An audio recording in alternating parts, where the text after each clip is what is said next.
अस्सलाम वालेकुम। अब हमने जो है वो रीनल फिजियोलॉजी स्टार्ट करनी है। रीनल फिजियोलॉजी का फर्स्ट चैप्टर है चैप्टर 25। इसको हमने स्टडी करना है, ठीक है। इट इज़ नॉट डिफ़िकल्ट, थोड़ी सी जो है थोड़ा कॉन्सेप्चुअल है रीनल फिजियोलॉजी, लेकिन हमने कोशिश करनी है कि हम इसको बहुत आसानी से इसको अच्छे से कवर करने की कोशिश करें। ओके, फ़र्स्ट ऑफ़ ऑल हमने इसमें जो फर्स्ट टॉपिक डिस्कस करना है वो हमारा ये टॉपिक है, ठीक है, जिसमें fluids intake and output are balance during steady state conditions, यानी कि जो फ्लूइड्स हम इनटेक करते हैं वो फ्लूइड्स आउटपुट उनके दोनों बैलेंस्ड होते हैं। यानी कि जितना हमने फ्लूइड्स इनटेक किया है, fluid intakes in the form of जैसे कि जूसेस हो गया, वाटर हो गया और ड्रिंक्स वगैरह जो हम लेते हैं, जितना भी फ्लूइड हमारी बॉडी में जाता है तो वो उस तरह से वापस भी आता है।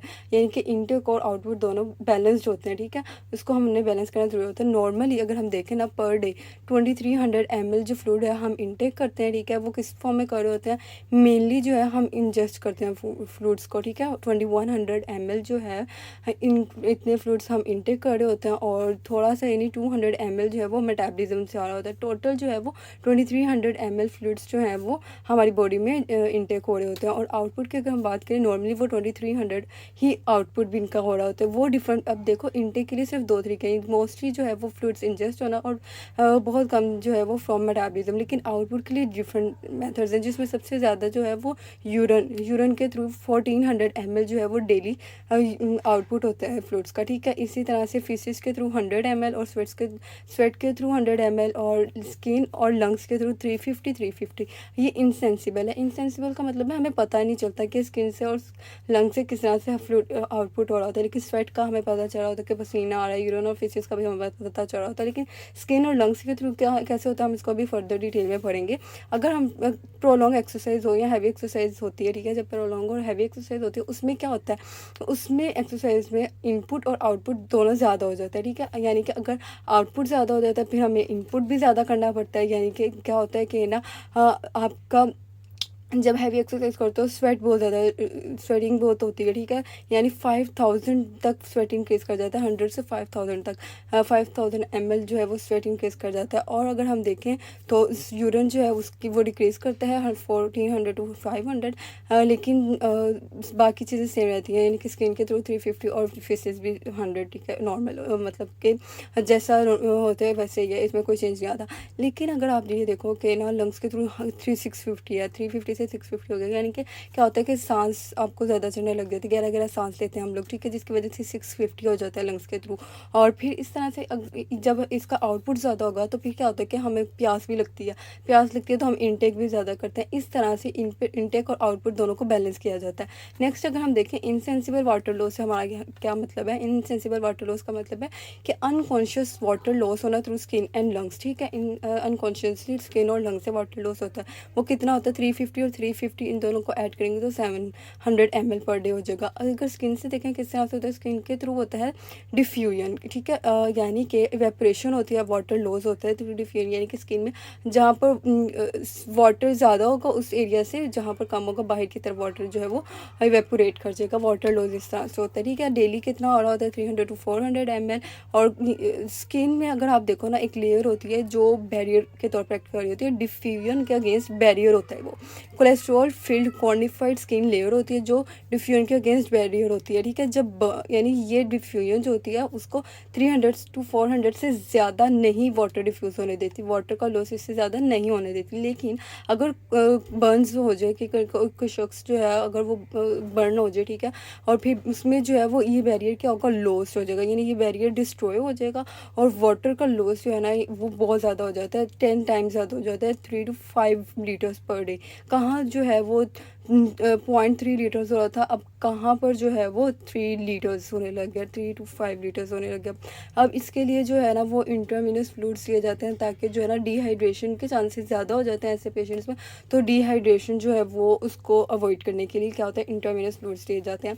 फिर अगर हम बात करें लंग्स में, क्या होता है कि लंग्स में ना जब हम ब्रेथ करते हैं ना, इनहेल करते हैं एयर को, जब एयर इनहेल करती है ना तो अब हमारे अंदर जो लंग्स होते हैं उनका काम ये होता है कि उन्होंने उस एयर को सेचुरेट करना होता है 47 mm ऑफ मर्करी तक। सेचुरेट कैसे करना होता है, वाटर वेपर्स उसमें ऐड किए जाते हैं और उसके वेपर प्रेशर को 47 mm ऑफ मर्करी तक किया जाता है। अब अगर जो है ना, ये डिपेंड करता है कि बाहर इन्वायरमेंट कैसा था, हमने ह्यूमिडिफाइड एयर लिया या ड्राई एयर लिया। अगर ड्राई एयर लिया ना तो ऑब्वियसली फिर उसको जो है ना हमें बॉडी से यानी कि लंग्स को वाटर वेपर्स ज़्यादा ऐड करने पड़ते हैं और उसको जो है 47 mm ऑफ मर्करी तक लेकर जाने के लिए।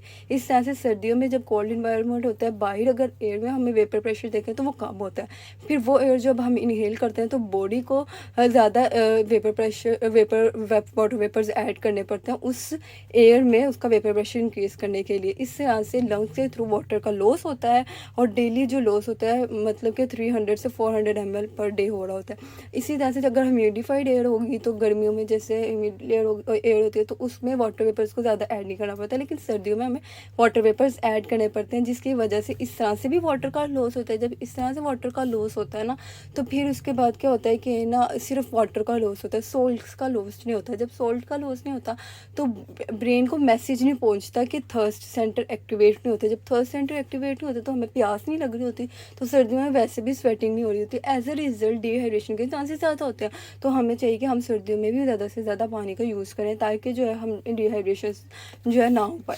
ठीक है, अब हम नेक्स्ट जो है हम पढ़ेंगे body fluid compartments. Body fluid compartments की अगर हम बात करें ना, हमारी बॉडी में ना जो 40% सॉलिड्स होते हैं, 60% एसिड्स होते हैं, फ्लूइड्स होते हैं। 40% सॉलिड्स होते हैं, 60% फ्लूइड्स होते हैं। उन फ्लूइड्स का जो 2/3 है ना, यानी कि फ्लूइड्स टोटल फ्लूइड होते हैं 42 लीटर्स। 42 लीटर्स में से 28 लीटर्स इंट्रासेल्युलर होते हैं, यानी कि 2/3 इंटरसेलुलर बना रहे होते हैं और 1/3 एक्स्ट्रा सेलुलर। ठीक है, जो इंटरसेलुलर जो बना रहे होते हैं वो 28 लीटर्स, इनमें मेनली जो है पोटेशियम फॉस्फेट प्रोटीन से ज़्यादा होती है। जबकि एक्स्ट्रा सेलुलर फ्लूइड में ना अगर आप देखो फर्दर, इसमें जो है ना 1/4 ब्लड में प्रेजेंट होता है। एक्स्ट्रा सेलुलर 1/4 ब्लड बना रहा होता है, 3/4 जो है इंटरस्टिशियल फ्लूइड बना रहा होता है। इसमें अगर यानी कि 42 टोटल था, 28 यहाँ आ गया, 14 इधर आ गया, इसमें से ऑलमोस्ट 3/4 यानी कि 11 लीटर जो है 11 लीटर्स जो है वो इंटरस्टिशियल फ्लूइड बना रहा होता है और 1/4 यानी 3 लीटर्स जो है वो ब्लड बना रहा होता है। और एक्स्ट्रा सेलुलर फ्लूइड में सोडियम आयंस, कैल्शियम आयंस और bicarbonate as compare to the intercellular ज़्यादा होते हैं। ठीक है, अब डोनेंस इफेक्ट क्या होता है? डोनेंस इफेक्ट की अगर हम बात करें, इसमें देखो मेरी बात सुनो, एक्स्ट्रा सेलुलर फ्लूइड में दो चीज़ें हैं ना, ब्लड है और इंटरस्टिशियल फ्लूइड है। अब लेकिन एक्स्ट्रा सेलुलर फ्लूइड में जो प्रोटीन्स हैं वो as compare to extra cellular fluid में proteins as compare to intracellular कम है, लेकिन इसमें भी जो ब्लड है ना उस ब्लड प्लाज्मा में proteins as compare to interstitial fluids ज़्यादा हैं। और प्रोटीन्स आपको पता है इसके ऊपर नेगेटिव चार्ज होता है, तो ये अपनी तरफ पॉजिटिव आयंस को अट्रैक्ट करती हैं। जबकि फिर इस तरह से क्या होगा, प्लाज्मा में ब्लड प्लाज्मा में पॉजिटिव आयंस ज़्यादा होते हैं और नेगेटिव आयंस कम होते हैं। और इंटरस्टिशियल फ्लूइड में नेगेटिव ज़्यादा होते हैं, पॉजिटिव आयंस कम होते हैं। तो इस इफेक्ट को जो है वो डोनेंस इफेक्ट कहते हैं। अब क्या वाटर की परसेंटेज सेम होती है मेल्स फीमेल्स या 20% में या 20% में? नो, इट डिपेंड्स, ये डिपेंड कर रही होती है। अभी जो जितनी भी हमने बातें पीछे की है ना, वो हम क्या करते हैं अमूमन एक मैन, अडल्ट मैन 70 kg का, उसके बिहाफ कर रहे होते हैं कि एक्सपोज कर लेते हैं कि एक जो है ना हेल्थी अडल्ट मैन है 70 kg का और उसमें ये चीज़ें हैं। तो इसके लिहाज से तो वाटर बॉडी वाटर जो है वो 60 होगा। ठीक है, 60% होगा। लेकिन वुमेन में अगर हम देखें तो उसमें फ़ैट ज़्यादा होता है, तो उसमें बॉडी वाटर 50 ml 50% होगा। 60% जैसे अभी हमने ऊपर पढ़ा ना, 60% फ्लूइड होता है बॉडी में, वाटर जो है वो 60% होता है। ठीक है, इसीलिए हमने बात कर ली थी अडल्ट मेल के लिहाज से। लेकिन अगर हम वुमेन की बात करें तो उनमें फ़ैट ज़्यादा होने की वजह से बॉडी वाटर 50% होता है। प्रीमेच्योर और न्यूबॉर्न बेबीज़ में तो वाटर बॉडी वाटर ज़्यादा होता है, 70 to 75% होता है। जबकि ओल्ड एज में फ़ैट ज़्यादा होने की वजह से बॉडी वाटर मज़ीद कम हो जाएगा। ट्रांससेल्युलर फ्लूइड क्या होता है? अब ट्रांससेल्युलर फ्लूइड, अच्छा चलिए मैं आपको एक और चीज़ दिखा देती हूँ। अभी हमने जो बातें कर ली है ना, उसका आप यहाँ से ये देख लो कि इंट्रासेल्युलर फ्लूइड ये है 28 ml और जो एक्स्ट्रा सेलुलर फ्लूइड है वो ये है 14 ml। ये एक्स्ट्रा सेलुलर फ्लूइड दो चीज़ों से बना हुआ होता है। प्लाज्मा, इसमें भी दो चीज़ें आ जाती हैं। प्लाज्मा जो कि 1/4 बना रहा होता है, यानी यानी 3 लीटर्स, और इंटरस्टिशियल फ्लूइड जो 3/4 बना रहा होता है यानी कि 11 लीटर्स। इन दोनों को जब हम कंबाइन करते हैं तो ये जो है वो कितना एक्स्ट्रा सेल्यूलर फ्लूइड बना रहा होता है 1/3, और ये 2/3 बना रहा होता है किसका, टोटल बॉडी फ्लूइड्स का। ठीक हो गया। और इनटेक की अगर हम बात करें मेनली जो है वो हम वाटर फ्लूइड्स वगैरह को इंजेस्ट करके इनटेक हो रहा होता है। ठीक है। और आउटपुट के बहुत ज़्यादा तरीके हैं, मेनली स्वेट के थ्रू, और उसके अलावा यूरिन के थ्रू भी होता है। और यानी कि अगर एक्सरसाइज है तो मेनली स्वेट के थ्रू, और नॉर्मली यूरिन के थ्रू ज़्यादा हो रहा होता है। बाकी फेसेस हमने किडनीज की भी बात कर, लंग्स की बात की कैसे होता है, स्किन से किस तरह से हो रहा होता है। ठीक है। फिर उसके बाद हम यहाँ पर ट्रांससेल्यूलर फ्लूइड्स क्या होते हैं कि देखो, अब ट्रांससेल्यूलर फ्लूइड्स सारे फ्लूइड्स का वो फ्लूइड्स जो कि बॉडीज़ की ना डिफरेंट कैविटीज़ में प्रेजेंट होते हैं। जैसे कि अगर हम एब्डोमेन में बात करें तो एब्डोमेन में पेरिटोनियल कैविटी होती है। ठीक है। उसमें जो फ्लूइड होगा पेरिटोनियल फ्लूइड, इसी तरह से हार्ट के गिर्द जो है वो पेरिकार्डियम होता है, उसमें पेरिकार्डियल फ्लूइड, इसी तरह से आइज़ के अंदर इंट्राओक्यूलर स्पेसेस, और इसी ब्रेन के अंदर सेरेब्रोस्पाइनल फ्लूइड। ठीक है। और इसी तरह जॉइंट्स के जो होता है साइनोवियल स्पेसेस, उसमें साइनोवियल फ्लूइड। तो इन सब का जो छोटे छोटे फ्लूइड्स हैं इनका सम अगर हम करें तो वो ट्रांससेल्यूलर फ्लूइड कहलाते हैं। ठीक है। ये 1 to 2 लीटर्स होता है। और ब्लड की बात करें तो 5 लीटर्स ब्लड जो है हमारी बॉडी में प्रेजेंट होता है। और ब्लड क्या है, प्लाज्मा प्लस आरबीसीज, इन दोनों को हम ऐड करें तो ब्लड के बराबर है। और अगर हम सिर्फ आरबीसीज की बात करें यानी कि ब्लड्स, अगर हम सिर्फ प्लाज्मा में से, ब्लड में से प्लाज्मा निकाल दें और फिर उसके बाद जो है वो आरबीसीज रह जाएगा यानी कि रेड सेल्स का वॉल्यूम, उसको हम सिर्फ देखें तो उस पैक्ड आरबीसी वॉल्यूम को कहते हैं हिमेटोक्रिट, यानी कि वो ब्लड का फ्रैक्शन जो सिर्फ आरबीसी से बना होता है उसको हम कहते हैं हिमेटोक्रिट। मेन में ये 40% होता है। इसको अगर हम फ्रैक्शन में लिखना चाहें तो हम कह सकते हैं कि 0.40। ठीक है। यानी कि अगर 1 है तो उसमें से 0.40 कितना क्या होगा, आरबीसीज होगा। तो अगर 1 जो है ना, इसी तरह से वुमेन में 0.36 जो है हिमेटोक्रिट। ठीक है। अब नेक्स्ट जो हमने टॉपिक पढ़ना है वो कौन सा टॉपिक है, indicator dilution method. Indicator dilution method जो है वो फ्लूइड वॉल्यूम्स को मेजर करने के लिए होता है। यानी कि अगर आप ये चीज़ देखना चाहते हो कि जो फ्लूइड है आपने मेजर करना है। ठीक है। आप इंट्रासेल्यूलर फ्लूइड या एक्स्ट्रा सेल्यूलर फ्लूइड या ब्लड प्लाज्मा को, या फिर जो है वो आप टोटल बॉडी वॉल्यूम को मेजर करना चाहते हो या किसी भी फ्लूइड के वॉल्यूम को मेजर करना चाहते हो तो उसके लिए क्या करते हैं, हम यूज़ करते हैं इंडिकेटेड डाइल्यूशन मेथड। इसमें एक कंटेनर होता है जिसके वॉल्यूम को हमने मेजर करना है। उसके अंदर क्या किया जाता है, सिरिंज के थ्रू एक डाई है। ठीक है। उसको इंजेक्ट किया जाता है।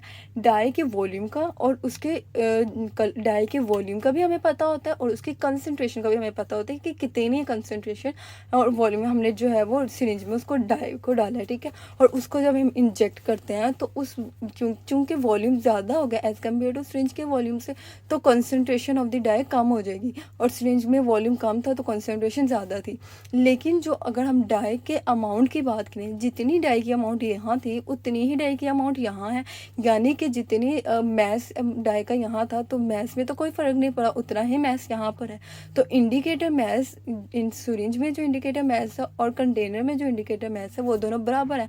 तो इसको हम इस तरह से कह सकते हैं। और जो इंडिकेटर मैस है वो किसके बराबर होता है, volume of the syringe into concentration of the syringe. यहाँ पर volume of the container into concentration of the container. यहाँ पर हमने वॉल्यूम ऑफ द कंटेनर निकालना है तो यहाँ से कंसंट्रेशन ऑफ द कंटेनर इधर आके डिवाइड हो जाएगी और ये हमारे पास फॉर्मूला बन जाएगा।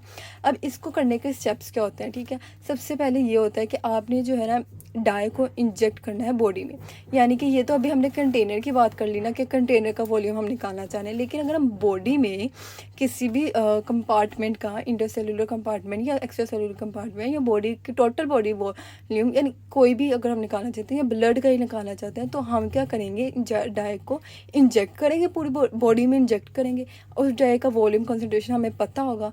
फिर हम क्या करेंगे, उस बॉडी कंपार्टमेंट जिसको हम निकालना चाह रहे हैं, let's suppose extra cellular fluid को निकालना चाह रहे हैं, उसका हम जो है सैंपल ले लेंगे। जब हम सैंपल ले लेंगे उससे हम डाई की कॉन्सेंट्रेशन को मेजर कर लेंगे और इस तरह से जब हम एक डाई की कॉन्सेंट्रेशन का पता चल जाएगा तो हम इसको अप्लाई करेंगे इस फॉर्मूला में। ये दोनों पहले से हमारे पास थी तो हमारे पास वॉल्यूम आ जाएगी। ठीक है। अब हमारे पास इसके लिए जो है वो डाई की कैरेक्टरिस्टिक्स होनी चाहिए कुछ, मेनली कि ये जो है सिर्फ मेजर्ड कंपार्टमेंट में, अगर हमने एक्स्ट्रा सेलुलर फ्लूइड के कंपार्टमेंट को के वॉल्यूम को मेजर करना है तो सिर्फ इसको उधर ही जाकर डिस्पोज होना है। ऐसा नहीं कि ये ऐसा नहीं कि वो इंट्रा सेलुलर फ्लूइड में भी जाकर ऐड हो जाए, ठीक है।